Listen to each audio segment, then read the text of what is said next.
How good are Chris Heria's genetics? Chris Heria is one of the most renowned calisthenic athletes and the founder of Calisthenics. He's capable of extreme feats like muscle-ups, planche, and he's mastered the art of defying gravity as well as martial arts, demonstrated when he was set up by his psychopath ex-girlfriend. But how did Chris achieve all of this? And how did he end up where he is today? Was it all genetics? Or is there something he's hiding from us? Looking at Chris Heria, you definitely wouldn't think of him as an average person. He's built his physique completely off street lifting, and his strength is unbelievable. At least that's what it seems like on the surface. But you probably don't know that Chris Heria has had the same physique for the past 10 years, and has stopped progressing in his profession. If you look back at his early years, would you still say he has elite genetics, or would you say he has bad genetics? Is Chris Heria natural? Okay. Do I look like unnatural? Like, what do they mean by that? I think my nose. If you're it's the filler. It's the filler in the lips, man. Come on, my lips. Yeah. I'd say it's a compliment because people think that you look like you're not natty. But do I really look not natty? I think it's just because you're shredded. Chris was born into the Heria family in December 1991. His father David Vicente and his mother Natalie Chen resided in Miami, Florida. But that's all that's known about them, so I can't really determine how good his family genes are. But he did have an elder brother who was not much older than he is, Stephen Heria. And if we look at him today, we can see that Stephen Heria is an absolute unit, looking just as good as Chris Heria himself, meaning that there's definitely something that runs through the Heria family. Chris grew up enjoying the outdoors. At this time, it would be around the early 2000s when Chris' first taste of fitness would come in the form of martial arts. Chris's instructor would make him do bodyweight exercises, instilling the first taste of calisthenics into him. As Chris grew up, he would try his hand at many forms of sports, but none would quench his thirst for an even greater form of mastery over his body. At this time, Chris's physique was not great, and we could even say he looks like a lesbian. We can tell Chris doesn't struggle with being overweight, and he doesn't look extremely thin. This gives him a favorable edge on genetics for leanness. It's even more apparent if we look at his current physique, since there's not even one single photo of Chris above 12% body fat. His metabolism is unknown, but I would assume he doesn't struggle to stay lean year-round. Though the main factor to his leanness might be due to his strict diet, it's still clear that he has favorable genes in this department. Chris scores an 8.5 on genetic leanness, which is elite. Chris would realize he didn't want to look like a lesbian, so he decided to try his hand at street lifting, or what's now mostly known as calisthenics. Chris excelled and prospered. It was like if he was born and made for it. The cold bars seemed to be his best friend and what kept him sane through his financial struggles to support his pregnant girlfriend. Chris wouldn't have to worry since there was opportunity approaching around the corner that would ascend him to greatness in the form of content creation. His aesthetic physique and superhuman feats inspired countless new calisthenic athletes. He had started alone, but was starting to gather a team of athletes and created his other channel, Calisthenics.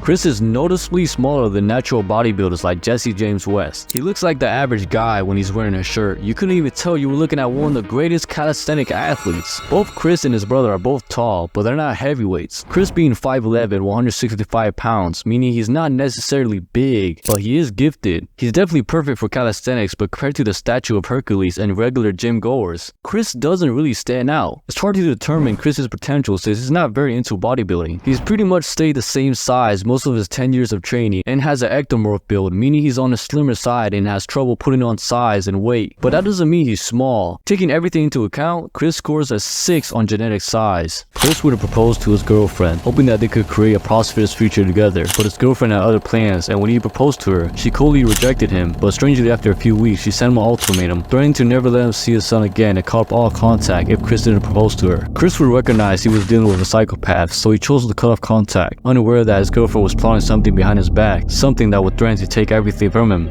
Calisthenics was beginning to get popular thanks to OG lifters like Hannibal King. Chris would not hesitate to try his hand at content creation. He would begin filming his workouts and editing his own videos. He learned surprisingly fast how to create great videos, and his skill set and charisma helped him gain a sizable following within a few years. Chris would go out for a drink to celebrate and try his hand at dating again. While he was out chatting with a girl he met, he felt a tap on his shoulder. When he looked back to see who it was, a man punched him suddenly. Before he knew it, he was being jumped and attacked by 4 guys. But Chris isn't a regular person. He didn't only master his body in defying gravity, he mastered his body in the art of combat. Chris Heria quickly regained his composure and used his martial arts skills to counter one of the attackers, taking him to the ground. He quickly performed a ground pound, leaving the man bloody. Luckily, before the other man could react, security guards jumped in and quickly took control of the situation. The attackers were kicked out and Chris was led to an office. He was asked if he needed medical attention or an ambulance, but he said no, and that he was fine, and that he just wanted to head home. This definitely shows that Chris has Asian genes and talent for martial arts. since most Asians are either naturally born martial artists or geniuses or complete idiots. Chris gets a high rating in the skill department, but since we're not here for martial arts, we'll just continue. Chris heads out the back into alley. He attempts to reach the girl he was just with. She had fled the scene when he was being attacked, and of course, women. As he's contacting the girl, he sees the men from before approaching him, but now there's 13 of them. They quickly surround Chris, backing him up against a wall. Now I know what you're thinking. Chris does his kung fu ninja stuff and beats all these thugs, but you're wrong. Did you forget Chris is an American? He actually uses the most deadliest form of martial arts known to man, gun fu. Chris begins running home without realizing that that was no normal attack. It was much, much darker. The next month, Chris would be approached by officers. He was now under investigation and taken into an interrogation room. There, it would be revealed that a boyfriend of his ex-girlfriend had filed a testimony against him from the night, claiming that Chris had tried to kill him and that Chris was the attacker. Chris was reasonably shocked and didn't even know his ex had a boyfriend, and now he could be facing many years in prison for attempted murder. What saved Chris was the witnesses from that night. The case was dropped as there was no evidence against Chris, but this did not stop his ex-girlfriend and the boyfriend from reopening the case over and over and over. For 2 years, Chris lived in fear. Fear of losing everything. Fear of what could happen if he lost even one case. I just have so much to be grateful for. You know, at one point in my life, a couple years ago, I had literally lost everything. You know, I mean, that's a story for another time, but I mean, I thought I had lost my literally the rest of my life. I lost my son. Basically, at that point in my life, I was like 19 years old. That's when like really everything started for me. I was literally like living on the brink of not knowing what would happen to me for the rest of my life. But during that time, Chris never stopped grinding, competing in competitions, creating awesome videos, inspiring people, and he would soon be found innocent. Chris Heria definitely has an unbelievable amount of willpower and belief in himself. He doesn't enjoy junk food, he's more on the logical side, and he's a chill dude. Now, let's see if Chris has elite genetics and whether his physique is attainable for the average gym goer. Chris has supreme genetics and leanness, scoring an 8.5, which is well above average. Why did he score such a high number? Well, looking at his earlier photos, he never had to deal with being overweight, and he was not bone thin. It's clear that he has favorable genetics from the start, which earns him the favorable elite score of 8.5 on genetic leanness. What about Chris's size? Because he clearly isn't the biggest man in calisthenics, and his physique is nothing crazy in the world of fitness. He's built a following just purely on giving out valuable information and helping people on their journeys, unlike others.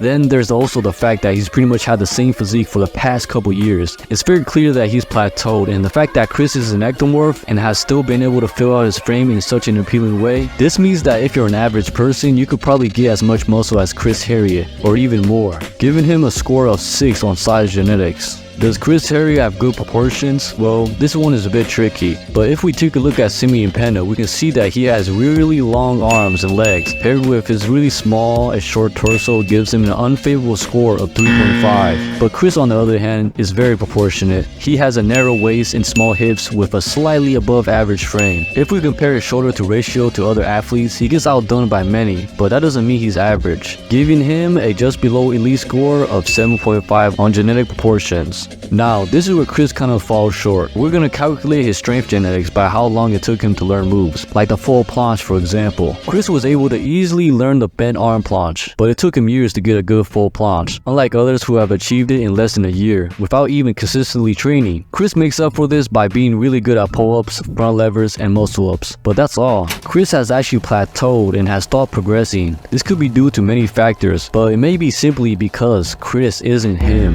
and that's why he's unable to do elite level moves like Maltese and Iron Cross. Chris gets an average 5 in strength genetics. Muscle genetics. If we take a look at Chris's before picture, he actually has a bit of muscle. He doesn't have a caved in chest. His chest is noticeably developed, as well as his forearms and shoulders. Even now, we can see that Chris has a good chest for someone who trains in calisthenics. Though his shoulders haven't really improved that much, I would even say they lack size, and the main thing that's holding his aesthetic rating back. One of his arms are noticeably more developed than the other, to the point where people leave comments about them. But Chris makes up for it in the back and lats. His lats are noticeable even when he's not flexing them. And overall, his physique is very impressive and aesthetic, but it's not insane, nor is it unattainable. Chris gets a 6 in overall muscle genetics. This takes in the fact that he doesn't do traditional weightlifting, but Chris does use weight from time to time, like lateral raises and a weight vest. It's almost like he was inspired by a certain anime.